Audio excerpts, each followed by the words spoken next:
Okay, girls, can you take me through the progression of events? Once humans started farming, what's the first event that happens and why? They would stay in one place because they'd have good food and they could live off of it and they could hunt and gather around that place. Well, why would staying in one place happen with good food? What is it that humans, why wouldn't they keep walking if they're farming? Because they'd have to carry everything they had, so they'd always have to carry it and they'd always be bothered by having to carry it everywhere. And you're saying that humans can't carry a farm? Yeah. Okay.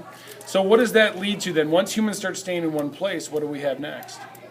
We start getting a food surplus, which is getting more food than you actually need. So they begin to start storing it. Okay, and humans start storing their food, and what does that lead to then? It leads to populations increasing because the more people you have, the more food you get if you keep farming. Okay, so now we have larger populations, and what does that lead to? That leads to people specializing in certain things other than just farming. What does that mean to specialize? That means to be really good at a certain task such as basket making or weapon making. Okay, and but why are some people able to specialize? Doesn't everybody need to just farm and grow food? No, because since you have all the population, not everyone needs to farm since a lot of people are farming already.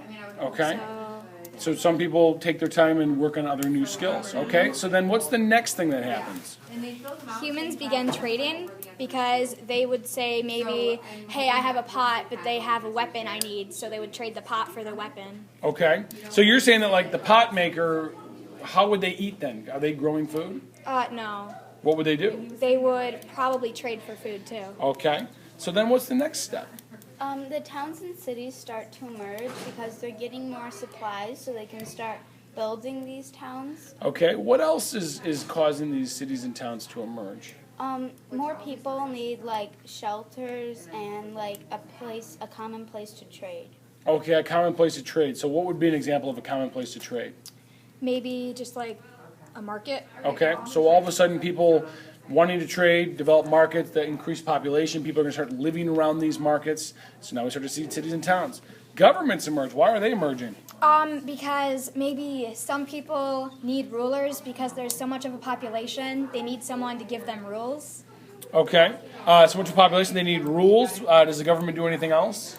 Well, they can make laws about like fighting and crime. Okay, which we're going to see because of what? What's causing all this increased crime and fighting? Because of more people. More people. All of a sudden we need some rules to live by. And then finally, what's social classes? The social class is your like ranking in the little town. Like if you're in the government, you have a higher class than say a farmer. Okay. Do we see other kinds of social classes? Yes, we're going to have leaders probably in one class than farmers. Is there something else that comes because of this? The people that specialize in certain things. And where do they fit on the social classes? They would be like kind of rich. They'd be kind of rich. Why? Because if you were trading a lot and you were specializing, everyone would want that task. And do you have a skill that not everybody has, so therefore your skill is going to be more in demand than just the farming skill? Yeah. All right. Excellent, girls. That is your progression since humans started farming.